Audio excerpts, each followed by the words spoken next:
She just wants to flirt, so I flirt right back. I just put in work, yeah, I work like that. Got me falling in it.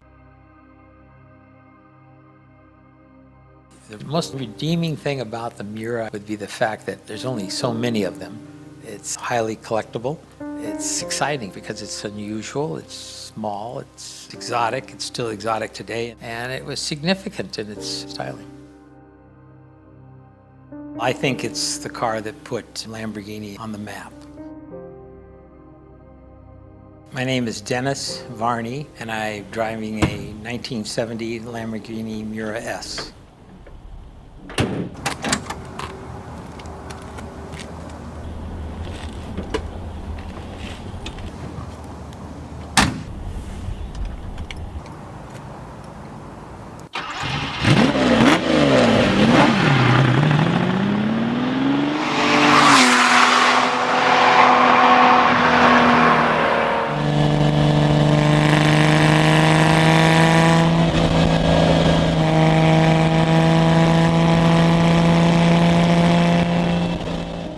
Lamborghini owner at the time was a tractor builder and an industrialist in Italy, and he decided that he wanted a supercar. So he went to Ferrari, and Enzo said, "We can't build you a special car. We have special cars, and you can have one of mine." He wasn't excited about that, so he went out and built his own car.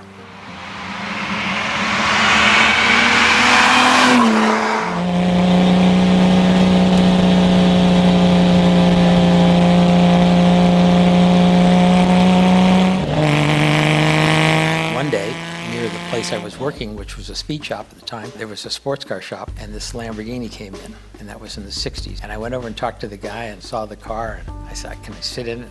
Could I get a little ride in it?" And we went maybe an eighth of a mile, if we went that far. And I looked in the back, I saw the car mirrors, I heard the noise, and I went, oh my God. And these things were $19,000 new in those days. And I had just bought a house with my wife for $11,000 in 1966. And I said, I'll never be able to own one of these. So when I could afford it, I found this car, and it was somewhere in the Paso Robles area. And I bought the car and I drove it home. And it was fantastic. And I've owned it since 1979 and love the car. Never will sell it. It's just a beautiful, exciting automobile.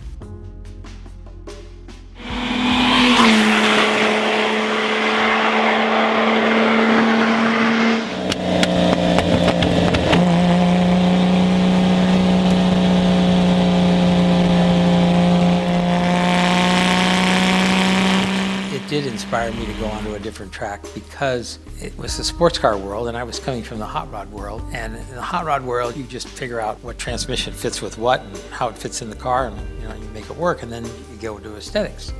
Well, when the Miura came about and I saw it, here was this stylish thing with an exotic motor in it, sideways in the back seat. It's an Italian hot rod. I went, whoa. And then that opened my eyes to all these other sports cars that I didn't even care about. And then I start looking at the race cars and carrying myself off into different areas.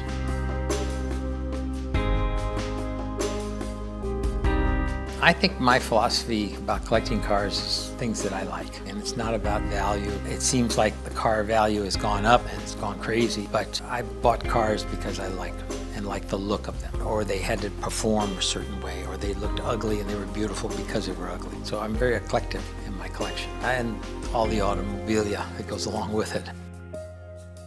I have a 200S Maserati. There's 27 of those made. I have a D-type Jag. I've got a 300 SL, so they kind of run all over the place. I've got a couple of Alphas. I've got a 1946 2500 Alpha that's one of. It was a Graber body-built Swiss body car.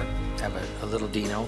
I have a Healy. I have a Yellowstone bus. So I go from one extreme to the other. I have Model Ts, a lot of hot rods, Izettas, Hinkles, Topolinos. So I go all over the place. I love them all, and when I'm in that one, I'm with that one. You don't want to walk up to one of your daughters or sons and say, I love you the best more than anybody else, because the other ones will be very upset. So I don't talk in front of any of the cars. With each car I'm in love with.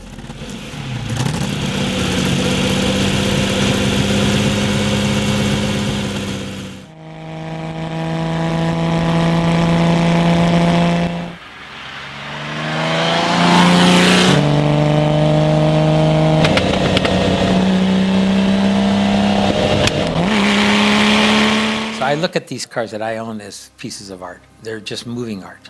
They have flowing lines, the designers, each one of them is different. It's exciting to get in and go out and listen to the motor wind up at 7,000 RPMs, and it's just shifting through the gears and just a wonderful sound, feeling. It's truly a road car. It's not a race car. It's a grand touring car. It doesn't get into the tight turns, and go through them. It's for an open road, nice big car to drive.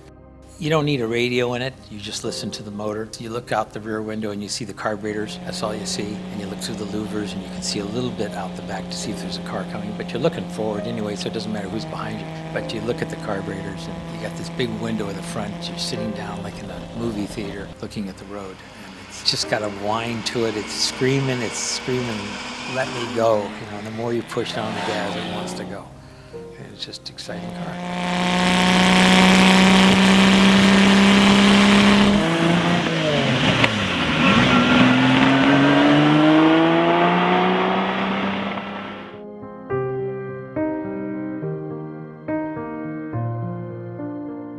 I drink, eat, sleep cars. I'm up at 7, I'm doing cars all day long, and then I come home and have dinner with my wife. Next morning I'm up, back to the cars. And that's my life. I love it, I wouldn't change it for anything. I hope I get to stay around a long time and play with all my toys, and then when I go, somebody else will have them.